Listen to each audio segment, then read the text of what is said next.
Gospe, spoštovani gospodje, lepo pozdravljeni v imenu Mariborske knjižnice. Prav posebej še seveda pozdravljam našega današnjega gosta Mitjo Čandra in voditeljico Zoro A. Jurič, ki nas bosta seveda danes popeljala skozi nocojšnji večer. Z današnjim večerom torej zaključujemo letošnji projekt literarne postaje, v okviru katerega smo v Mariborski knjižnici gostili najeminentnejše literate različnih generacij, ki so na kakršenkoli način povezani z Mariborom oziroma severovzhodno Slovenijo. S tem upamo, da smo obogatili Evropsko prestolnico kulture.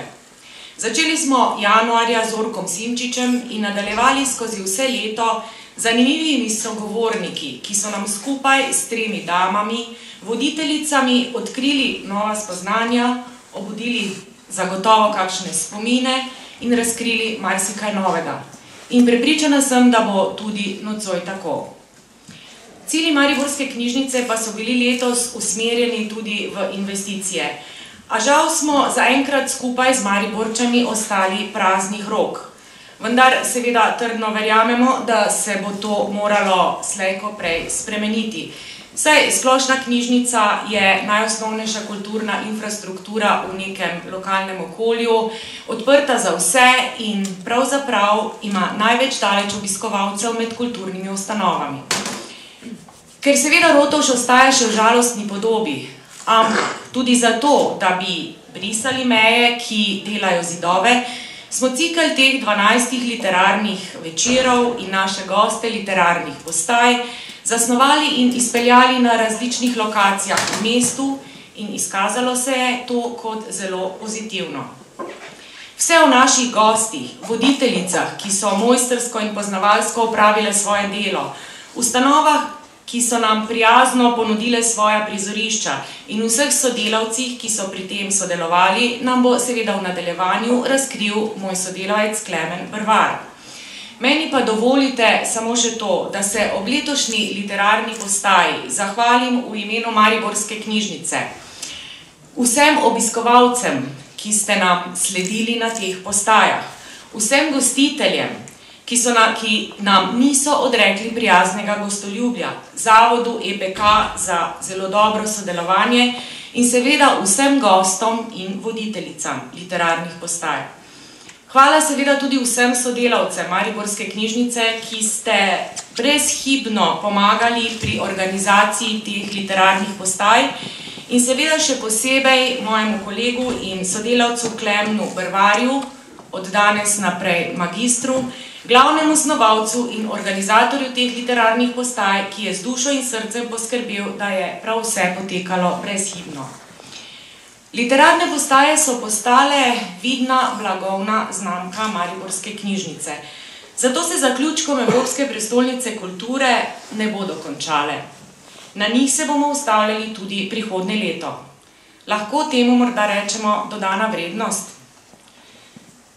Na koncu vam prenašam še prav prisrčne pozdrave naše direktorice Dragice Turjak, ki se opravičuje, ker danes nocoj ne more biti z nami. Prav v tem trenutku se namreč v Murski Soboti v partnerski knjižnici zaključuje še drugi projekt Mariborske knjižnice, Evropska pravljica, in torej prav zdaj se tam dogaja tudi zaključni pravljični večer. Torej, hvala lepa vsem, sedaj pa besedo predajam svojemu kolegu Klemnu Brvarju in ob tej priložnosti mu seveda tudi še iskreno čestitam enkrat ob današnjem magisteriju. Čestitke.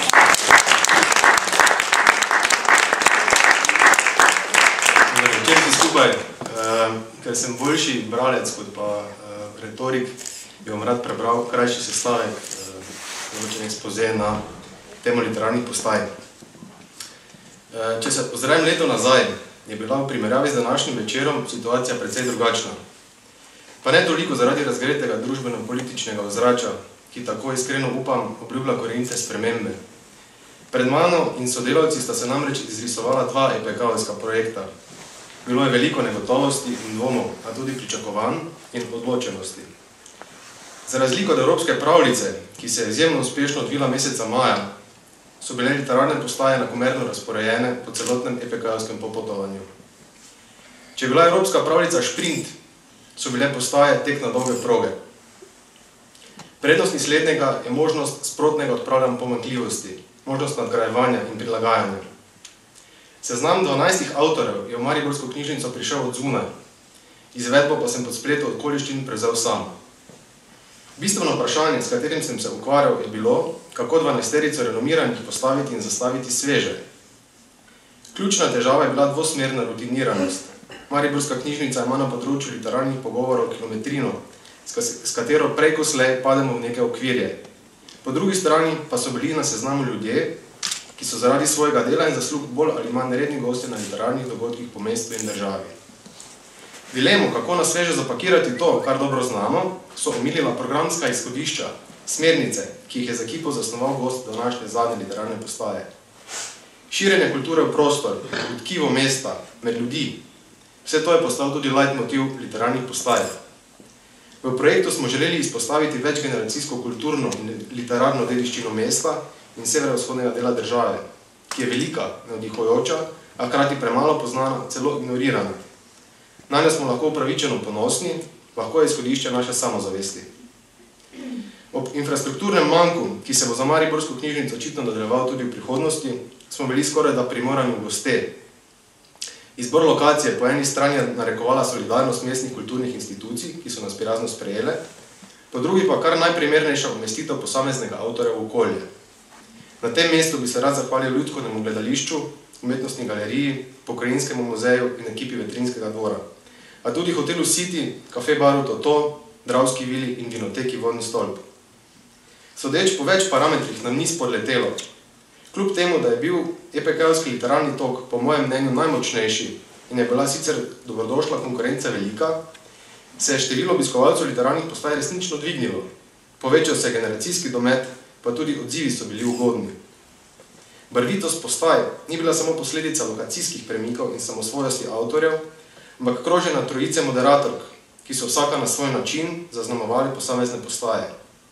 Saj jaz ne bom pozabil izvajanje mladostnosti Zorka Simčiča, intimnosti večera z Danico Križanič-Miller, Vincetičevega recitala na letnem vrtu, trobljenja avtomobilov Partliču za pesnico za nogometno tekmo na Dravski vili in kavarliško razpoloženega Lajnščka z nepričakovanim glasbenim ložkom. Da je prišlo do kemije, so zaslužne Melita Forstenič-Hajnšek, Darka Tancer-Kajnih in Zora Ajurič, nocojšnja izpraševalka. Vsem se iskreno zahvaljujem za zgledno in kreativno sodelovanje in jih snubim, sicer v manjšem obsegu, tudi v prihodnje. Hvala tudi vsem glasbenim gostom in tistim, ki so poskrbeli za skromne pogostitve. Ob koncu naj omenim, da vsakomesečnih postaj ne bi bilo brez pomoči Aleksandre, Maje, Igorja in Miljenka, ter konec koncev tudi zaupanja nadrejenih. Če sem koga pozabil, naj mi oprosti. Ostane samo še, da letošnje izkušnje pretopimo v nadaljevanje literarnih postaj, za katere obljubljam, da bodo v prihodnem letu bolj žensko obarvane. Takoj, ko bo možno, bo na vrsti draga sodelavka Erika Vovk, pesnica, ki je bila na letošnjem seznamu, a smo morali pogovor zaradi zdravstvenih težav odpovedati. A predtem se ostavimo še zadnjič letos. Na vrsti sta današnja protagonista. Hvala.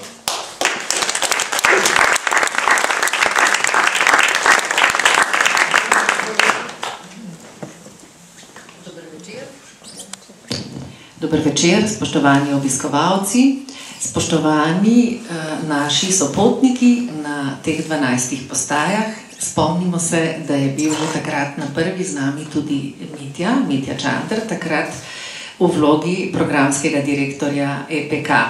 Danes bomo pogledali malo nazaj in druga področja njegove ustvarjalnosti. Najbrž vemo, da je Mitja Čander izjemno nekako bogato obdarjen človek z različnimi talenti in da deli te talente Slovenci že kar precej let, glede na svojo mladost bi lahko rekli res bogata bera.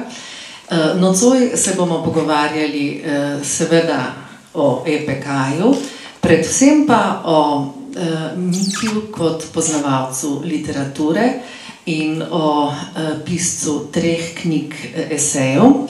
Za prvega med njimi Zapiski iz noči je dobil nagrado za prvenec, Za to knjigo sta išli še 2 knjigi esejev o literaturi, in sicer imamo tukaj Pokrajine proze in pa Kuvertirana poteza. Razen tega vemo, da je Mitja Čander izjemno uspešen urednik knjižne založbe Beletrina, da je pisec scenarijev za dokumentarne filme, pa tudi to, da je dobil Stritarjevo nagrado in Glazerjevo nagrado, Glazerjevo listino leta 2000 za podoben cikl, kot pravzaprav ga je letos izpeljala Mariborska knjižnica, prav tako za sjajna moderiranja in pogovore z avtorji z te naše regije. Tako da Mitja pravzaprav si predtem že opravil eno taka srečanja. Zdaj pa seveda najprej k EPK-ju. Izteka se Evropska prestolnica kulture v Mariboru. Kakorkoli že, spominjamo, zdaj bomo potegnili črto in se spomnili vseh sjajnih dogodkov, pa tudi tistih ponesrečenih, izpuščenih, tudi tistih, ki se žal niso mogli uresničiti. Mitja leta 2010 si vstopil v to zgodbo in povej, koliko je bilo pri tem tudi nekako tvojega lastne želje po kreativnosti in morda tudi zavezanosti mestu.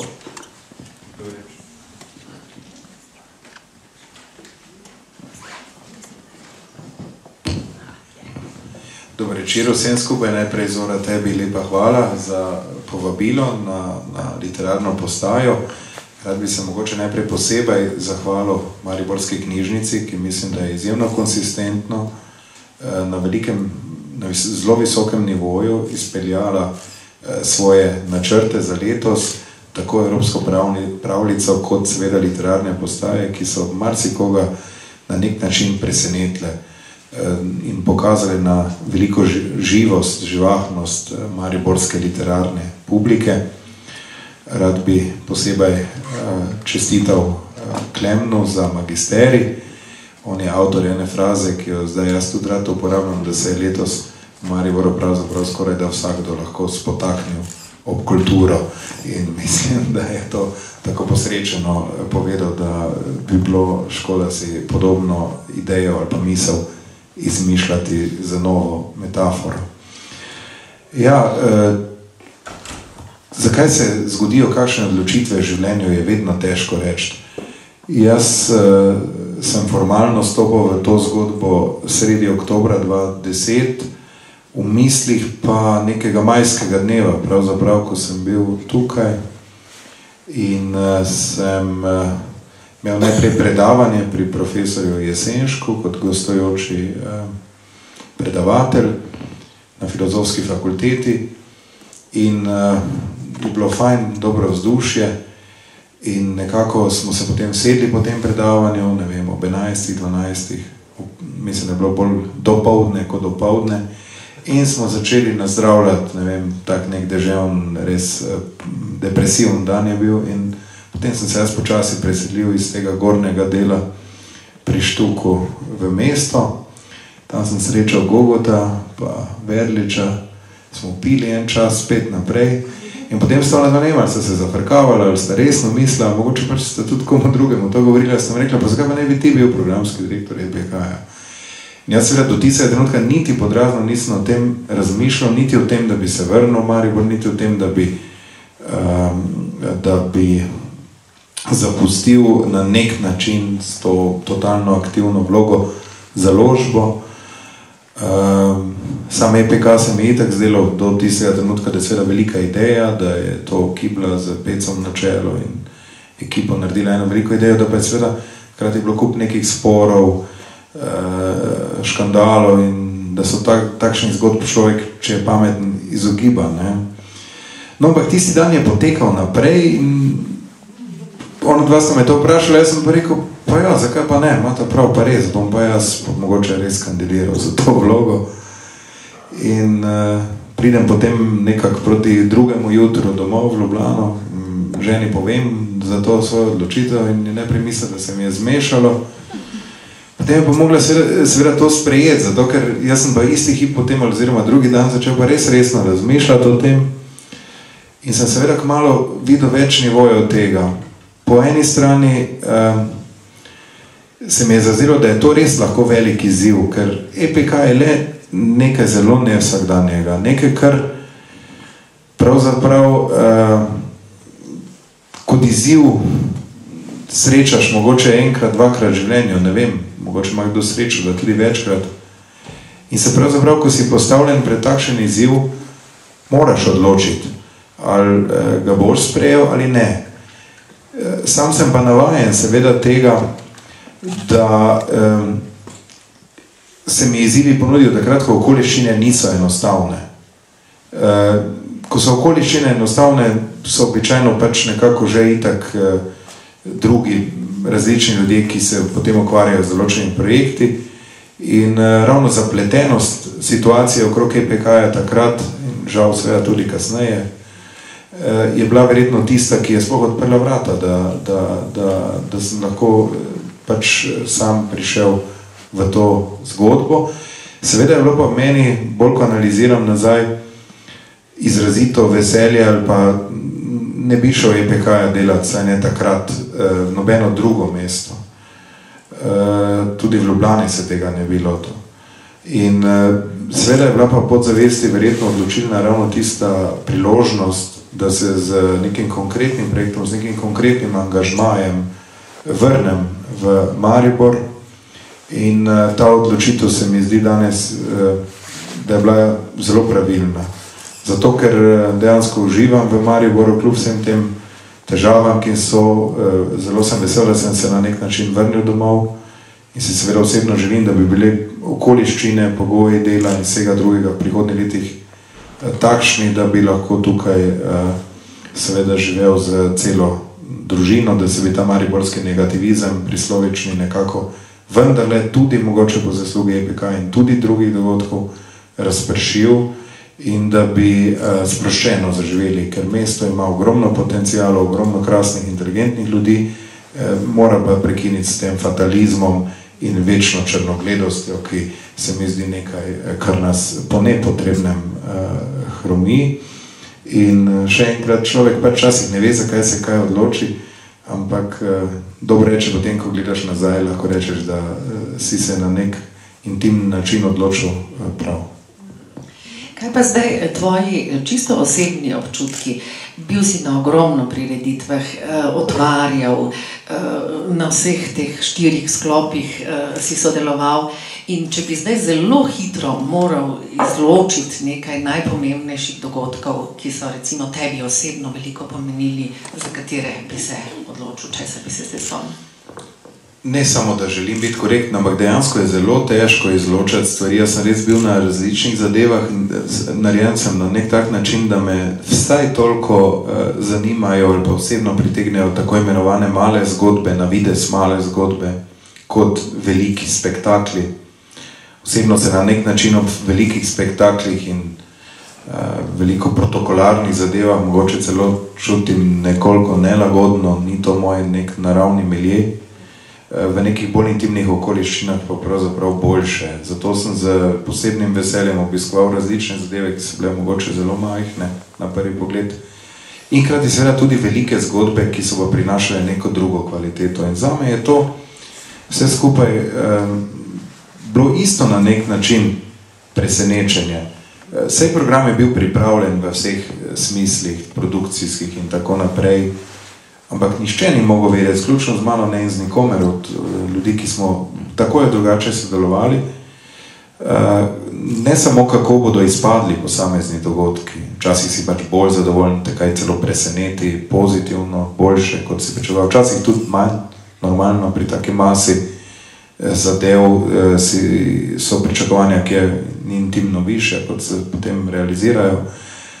Ampak za vse nas je bilo to po mojem presenečenje.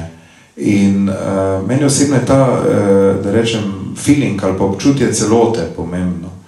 Da naenkrat postane neko mesto živahno, pretočno, da hodijo po mestu tudi ljudje od drugod, da hodi tukaj precej tujcev, da postanejo normalni v mestu, to, kar sem nenazadnje z Ljubljane bil vedno navajen, da se ljudje med sabo vseeno prej povežejo v kakšnih projektih, kot bi se sicer, da lahko najdejo nek skupni jezik, da se različni, torej ljudje iz različnih strok, iz različnih ciljnih javnosti počutijo nekako ponosne, da so del svojim dogodkom, del nekega širšega dogajanja. Naprimer, da se zberejo arheologi ob otvoritvi arheološke razstave in so sami presenečeni, da se jih je toliko zbralo, ker so prej ne bi zbrali, ker če bi imel eden razstavo, drugi ne bi prišli in obratno.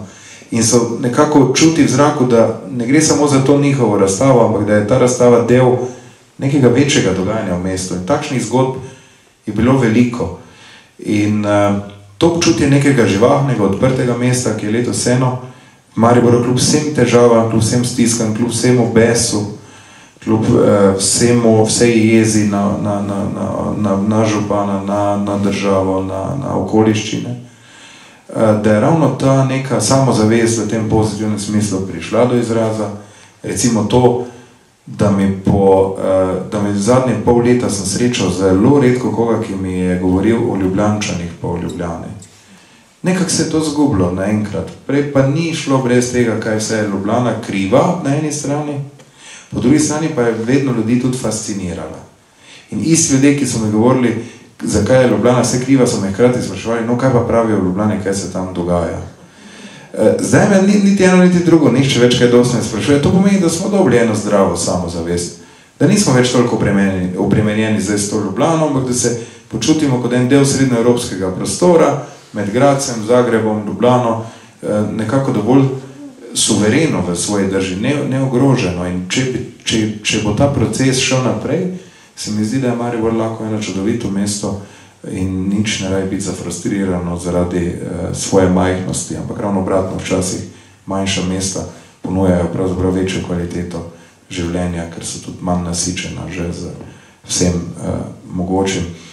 Kar se dogodkov tiče, mislim, ogromno spominov bom lepih ohranil in bi res jih težko zdaj par izdvojil, ker se je pravzaprav vsak teden zgodilo vsaj 1, 2, 3 zadeve, ki so se me mogoče še dodatno dotakli.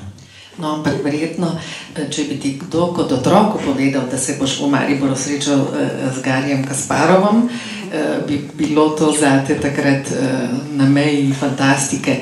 Tako da, ko sem slišala, da bo on med tistimi 12, ki bo obiskal Maribor, sem takoj pomislila nate, ker sem prebirala te tvoje zgodbe in eseje, kako je bilo tvoje otroštvo tesno povezano s šahom in da si pravzaprav takrat odraščal s prepričanjem, da boš ti v bistvu šahist. Ja, vsakdo ima kot otrok neke svoje želje, predstave. Moje so bile na nek način že štartov omejene, ker sem se zaradi izrazite slabovidnosti seveda zavedal, da marsičesa ne bom mogel početi in da je neke vrste moja dud lahko glava. In šah je bila ena taka, ne samo priložnost za neko družbeno emancipacijo, ko si lahko dejansko enakovreden vsem drugim, ampak dejansko eno polje kreativnosti oziroma nekih neskončnih možnosti. Meni se je zdelo, da je po eni strani samo 64 pol, torej neko zelo omejeno okolje, nek urejen prostor, z vsemi torej diagonalami, linijami in tako dalje, zamejen, ne? Da je takšen prostor po drugi strani lahko prizorišče neskončnih situacij, zgodb, razvoja različnih stvari, kombinacij in torej ta neskončnost v tem limitiranem prostoru me kot otroka na nek način usupila in navdušila. Da se lahko v takem malem prostoru pravzaprav zgodi skoraj da vse. Torej, da je v nekem minimalnem prostoru, na neki deski pravzaprav z nekaj figurami, možno pravzaprav celotno vesolje. In ta strast me je seveda držala vse tja do 20. leta, ko je nekako počasi prepustila mesto drugi strasti do literature in tako naprej. Pa se bomo malo ustavili. Ja, Druga velika ljubezen, ki izrine šah, je literatura.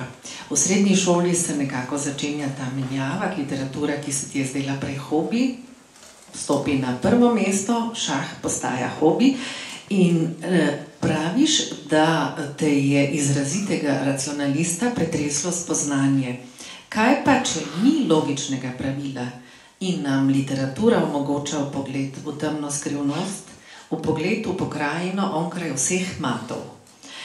Bi se tudi ti po Borgesu, ki je sam rekel, da prepušča slavo pisanja drugim, sam pa se ponaša s prebranim, glede na vse tvoje prebrane knjige, o katerih beremo, v teh knjigah je to res enormno število knjig, in povej, kako nas, kar preberemo, dela to, kar smo? No, najprej moram reči, da me zelo nervira, da zadnje leto nisem prebral veliko knjig in da bom to poskušal kmalu nadoknaditi. Ja, en čas celo misliš, da gre brez knjig, pač ne bereš, pa vse se nič takega ne zgodi, ne? Ampak potem ti pa začnejo zapet manjkati, ali pa vse meni začnejo zelo manjkati. Sam sem knjige veliko bral že v otroštvu. Seveda, takrat sem to dojemal kot normalno, neko napeto razvedrilo, od kriminalk do pustolovskih romanov, vsega živega, pravzaprav tako imenovane pač trivialne žanre, ali kakorkoli bi to imenovali. Potem pa se mi je pravzaprav zgodilo v prvem letniku srednje šole, v zaslugi krasne profesorice Tatjane Radonjić, ki je bila komparativistka iz generacije, ki je študirala pri Pirjevcu, pri Ocvirku, pri pravzaprav velikih imenih slovenske literarne zgodovine, komparativistike in nasploh misli. In je imela v sebi en poseben žar in me je spodbudila, da sem prebral takrat Ano Karenino in seveda pri 15-16 letih nekako ne moreš čisto razumeti takšne knjige, ker vendarle govori o usodi ljudi, ki so bistveno starejši in nekako še nisi stopil v ta svet. Ampak zanimivo se mi je zdelo to, da se mi je pojavil nek razkorak med tem, da bi zame osebno moral biti nek logičen razplet te zgodbe, zgodil se pa drugačen razplet. Namreč, jaz kot tak šahist, sem si rekel, ja, ta Ana Karenina je očitno razočarana doma v zakonu, ima tega ljubimca Vronskega, novo življenje. Zakaj se ne ločijo tega Karenina? Ne? In zdelo se mi je, da zakonodaja bi to dopuščala, ne? Da nekako bi lahko to naredila. Nenazadnje v knjigi pobegne v Italijo z njim in se mi zdelo dobro, zakaj pa tam ne ostaneta, pa je to nek logičen zaključek. V zakonu in ni okej, zdaj se pač odseli in gre stran. In seveda pa Ana Karenina gre pod vlak. In zdelo se mi je, da to nekako ni logičen konec ali pa razplet tega, torej, da bi si jaz zdravo razumsko predstavljal stvari drugače. Hkrati pa tega nisem čutil kot nekaj nenaravnega ali pa kot nekaj, zdelo se mi je nekako, da je pa tak konec zgodbe logičen. Kljub temu, da se ga ne da z razumom, z racionalnostjo utemeljiti. In to je mogoče bila ena taka razpoka, ki me je pa začela podobno, kot me je prej vleklo v ta čudežni svet 64 pol, vleči v vesolje literature. To je pravzaprav neskončnost možnosti človeških leg, človeških usod, ki jih pa odpira literatura ravno za svojo imaginacijo, z pravzaprav zgodbami, ki govorijo o naši individualnosti, o naših konkretnih, repenenih vzgibih, ki uhaja na nek način temu osnovnemu racionalnemu pogledu na svet, ki pa hkrati vseeno govori o neki obči usodi, o neki naši skupni človeški usodi.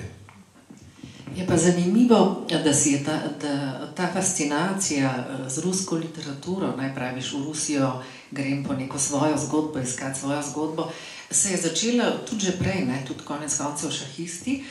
In imaš eno zanimivo primerjavo, v kuvertirani potezi praviš, da ne moreš, kadar misliš na vzhodne literate, ne da bi pomislil tudi na šahiste. Že takrat si spoznaval pravzaprav ti dve smeri oziroma ta dva svetova in da so tudi vzhodni literati bili nekako tudi doma prepoznani in čaščeni šele, ko so uspeli na zahodu. Podobno, kot se je dogajalo tudi v šahovskem svetu.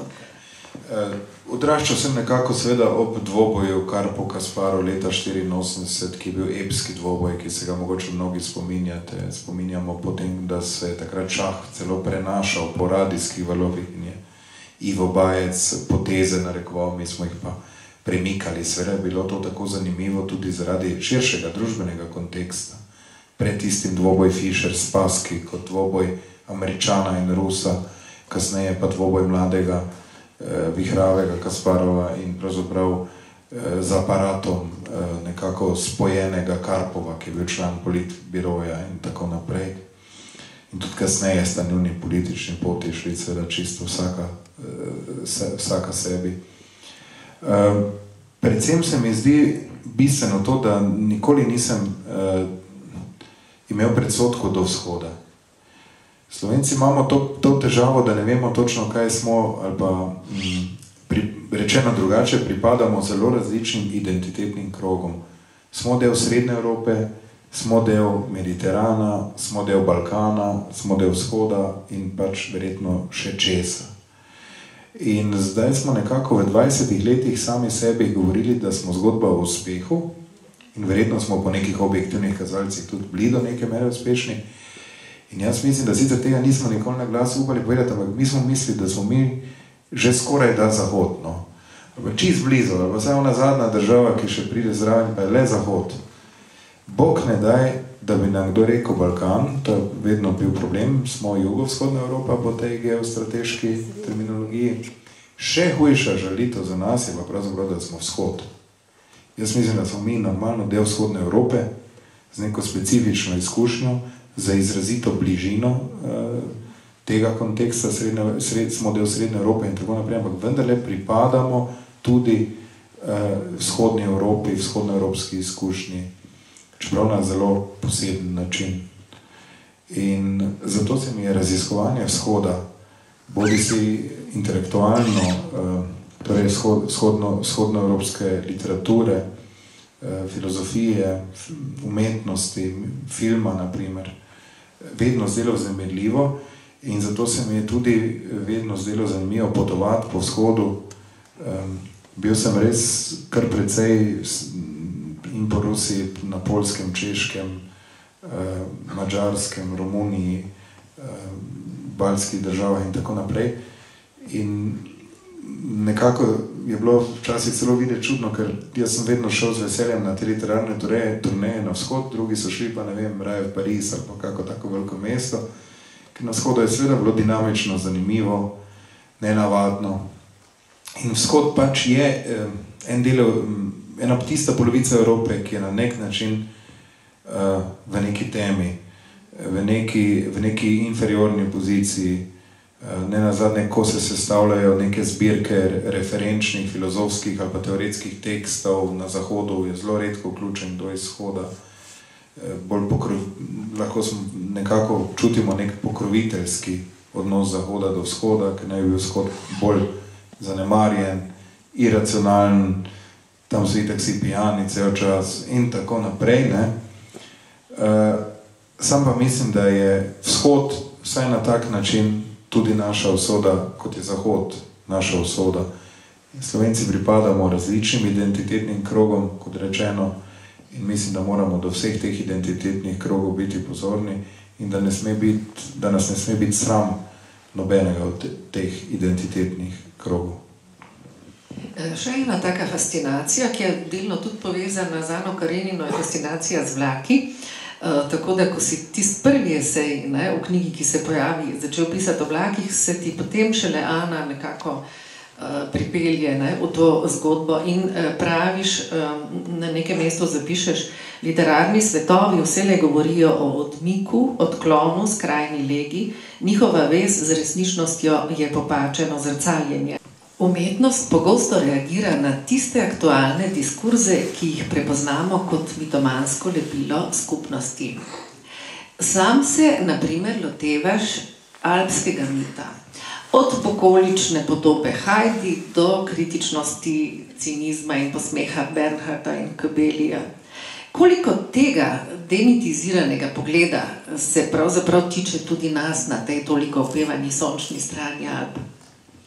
To je pa seveda alpska zgodba. Ja, seveda, mi smo alpski narod, Maribor je celo alpsko mesto, mislim, da je imel ta naziv enkrat, vsemi našimi nazivi.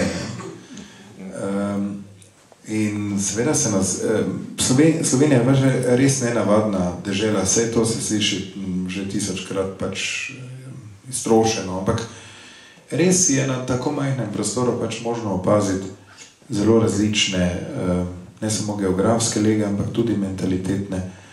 Po eni strani Panonska nižina z pravzaprav to znamenito prekmursko, melanholično, pravzaprav stepsko dušo, po drugi strani Primorci z vendarle to neko vihravostjo, odprtostjo, značilno za Mediteran, in pa pravzaprav glavnina Slovenije, ki pa je označena s tem alpskim melosom, torej z neko zaprtostjo, mogoče večjo, z nekim cinizmom tudi na eni strani, po drugi strani pa seveda tudi z izrazito vztrajnostjo, z veliko voljo do tega, da se preživi, da se neka določena naloga opravi, z neko res vztrajno držo.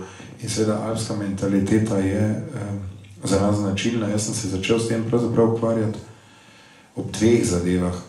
Prvo je bilo, da smo tukaj v Mariboru delali eno predstavo s Vladom Novakom, z Neni Del Mestre in tako naprej, švicarskega avtorja Kobelija, Peep Show, kjer je šlo pravzaprav za variacije na temo te alpske mentalitete, ker če je kaj, alpska zgodba je pa Švica, alpska zgodba, tam pa ni dileme, ne? V Sloveniji še lahko rečemo, da je malo primorska, pa taka, pa drugačna, tam pa je pač ono, kot se reče, alpska zgodba na sebi, ne? Najbolj čisti obliki, stereotipni seveda in tako naprej. Ne? Po drugi strani pa mi je dal veliko misli Thomas Bernhard, avstrijski pisatelj, ki seveda cel čas te mite, značilne za Avstrijo in za ta prostor, neusmiljeno seciral. In takrat sem se nekako zamislil tudi na tem, koliko je pač to vse skupaj tudi del naše zgodbe. No pa morda prav kakšno rečeva o tem naše zgodbe. Ti si namreč izjemno dober poznavalec sodobne slovenske proze.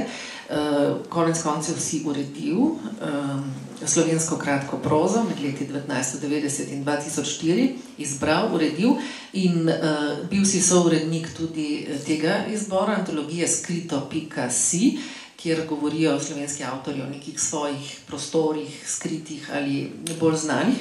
In mogoče res, o čem govorimo, ko govorimo o sodobni slovenski prozi?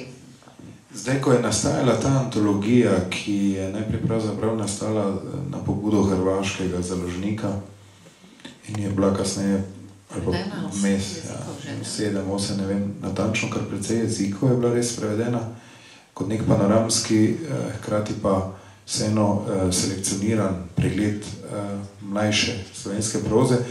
To je bil čas, pravzaprav, ko se je literatura po nekem postmodernističnem valu spet začela približevati realnosti. Postmodernizem je bil pač že do te mere na nek način odmaknjen od realnosti, da je bilo v literaturi najbolj pomembno, da prepoznaš citat nekega drugega dela, da se pravzaprav je res čisto odmaknilo v en fiktivni svet vse skupaj. In potem so pač predvsem mlajši avtorji začutili to željo, da se zopet vrnejo k nekemu verizmu, k nekemu resničnemu dogajanju. Začeli so opisovati, kako, ne vem, doživljajo življenje v nekih svojih mikrosvetovih, naprimer za šankom, ogromno zgodb se je za šankom dogajalo. Pol ljubezenske zgodbe v najrazličnejših izvedbah, ampak večinoma ne na romantičen način ravno, ampak vse drugo, ne. In tako naprej. In začeli so nekako odkrivati to našo realnost in to je delovalo krepčilno ali pa osvežujoče, ker po vseh tistih izmišljijah, ker je pravzaprav bilo bolj pomembno, da poznaš literaturo kot pa življenje, ne, človeku, da rečem, se naenkrat spet nazaj vrnil občutek, da je pa le življenje tukaj realno naše in to je vse te divje tranzicije, ki je bilo polno tega medijskega spektakla in najrazličnejših prividov in iluzij bila pravzaprav pomembna lega odkrivati, čeprav subjektivne, pa vendarle neke realne svetove. Zdaj seveda po letu 2004 mislim, da se je zgodilo pa spet mogoče tako kot ciklično stvari potekajo, da se je zopet začela uveljavljati bolj fantastična literatura polna domišljije, kajti kot vedno se zgodi to, da ko nek val postane premočan, se začne tudi epigonstvo in polno nekih slabih približkov in potem se nekako to izčrpa in zopet pride potreba po nekem drugem sunku, torej po tem razgaljenju, nekem verističnem opisovanju realnosti je zopet prišel čas tudi za grotesko, za fantastiko, torej za nek navidez popačen pogled, domišljijski pogled, ki pa seveda skozi svojo govorico, včasih tudi sansko govorico, pa govori seveda neko drugo resnico o našem življenju, o naši realnosti in takrat se ti pa naenkrat zdi, da pa mogoče takšen pristop pove več. Realno je pa seveda to, da je vedno možno ogromno načinov in ogromno govoric. Vsekakor morava reči vsaj kakšno besedo o knjižni zbirki Beletrina, ki je nedvomno zgodba o uspehu, se mi zdi ena največjih v slovenskem prostoru in ko človek pogleda vašo programsko knjižico, je resnično osupel nad bogatostjo tako slovenskega, torej zbora slovenske literature, kot tuje, svetovne. A je to bilo naključje, sreča, kako bi lahko to imenoval, ali res poznavanje, tako mlada ekipa ste pravzaprav in ste ustvarili to zgodbo, a si tudi sam kdaj presenečen nad tem, ko pogledaš nazaj, kaj ste ustvarili in kaj ste v slovenski prostor prinesli? Ja, mislim, ne vem, včeraj sem začel gledal knjižne naslove in se mi je zazdelo, da mi čas hitro beži, da so ene knjige že davno išle, že 6-7 let nazaj, pa se mi je zdelo, kot da so skoraj da včeraj, recimo lani, predlani. Res se je v 16 letih nabralo veliko število naslovov. Tisto, kar me najbolj veseli pri celi stvari, je to, da če danes pogledam izhodišča programska, ki smo jih takrat zagnano pisali, jaz sem bil star 22 let, Šteger Aleš je bil star 23, Aleš Čar je bil star 25, no, se tudi zdaj pojavljamo skupaj v isti zgodbi, kar verjetno nekaj tudi pove, kljub temu, da imamo vsak zelo različen slog ali pa pogled na življenje tudi do neke mere in tako naprej.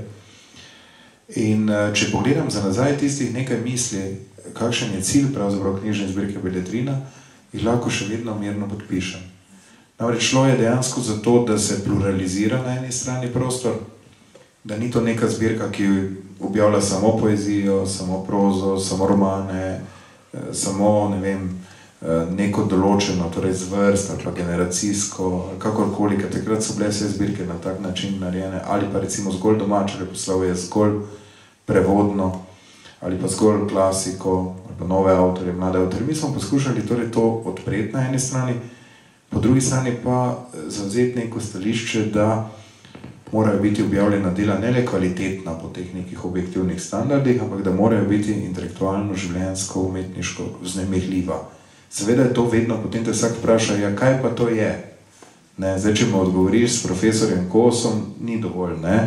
Rečeš, da mora imeti estetsko, pa etično, pa še eno dimenzijo, ne? 3 dimenzije, to je premalo, ne?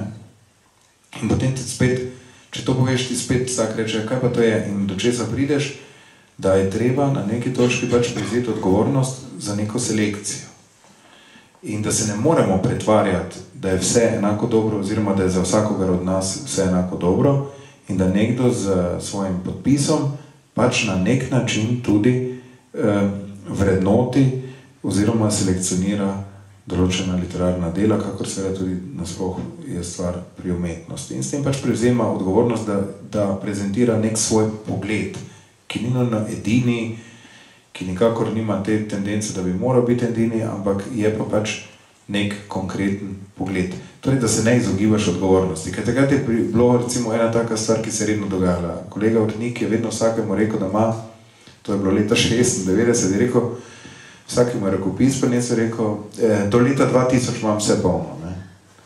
Pol pa mi smo bili mladi, pa smo zvedeli, da pa en drugi znani pisatelj prišel, pa je naenkrat imel objavljeno knjigo čez pol leta. Ne? Ja, kako imaš zdaj vse polno do leta 2000? Ja, imam, ne? Samo če pa slučajno, pa lahko. Ne?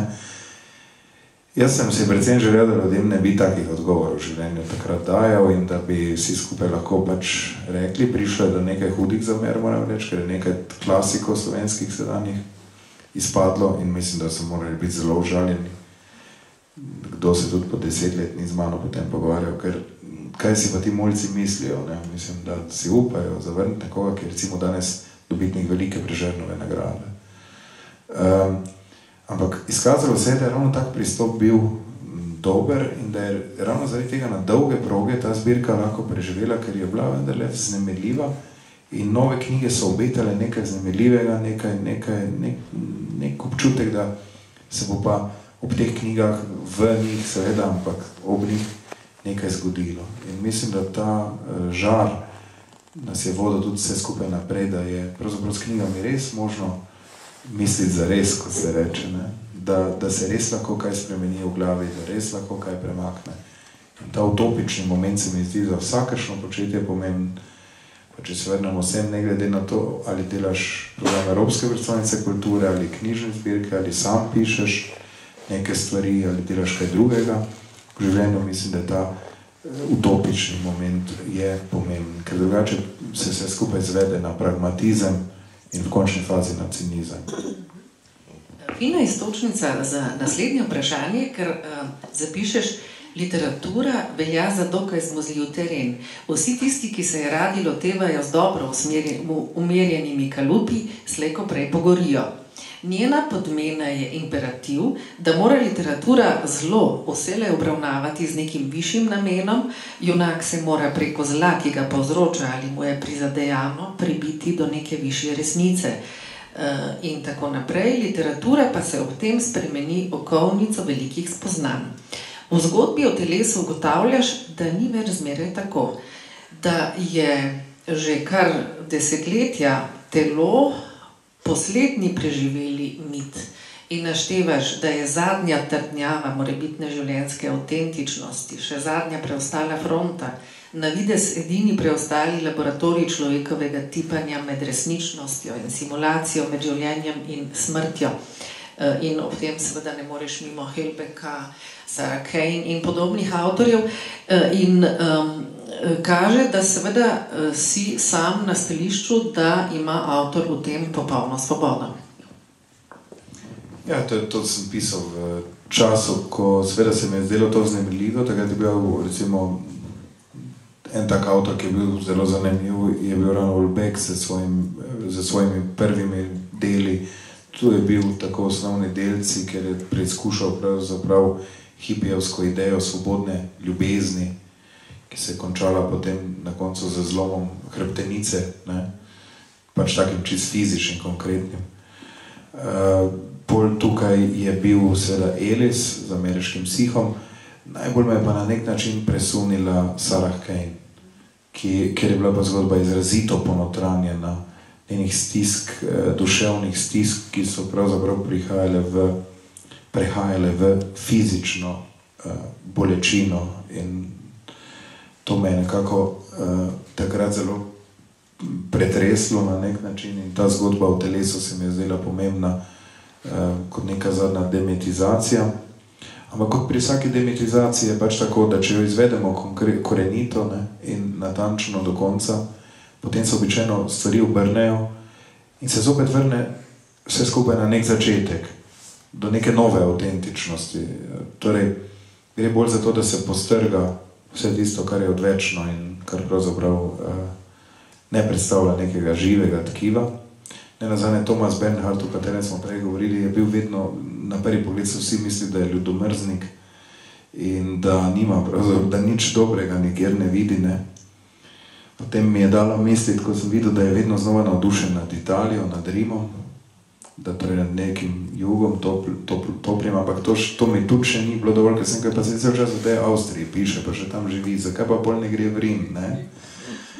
Potem smo tudi videli, kako se je navduševal nad Ingeborg Bachmann, ki jo v enem svojem romanu sicer drugače imenuje, ampak ona pa naenkrat ni bila tako negativno prikazana, pa obratno bila prikazana, ne? In sem videl, da seveda takim, ki na vides vse to strgajo dol in so hudi, ne, hudobni malo, ne, pa seveda, da imajo tudi oni svoj pozitivni, utopični del. In mislim, da včasih je treba dosledno postrgati tisto, kar je odvečno, da se vendarle na koncu ne pokaže samo nič in praznina, kar se lahko, ampak da se lahko pokaže tudi neka nova kvaliteta.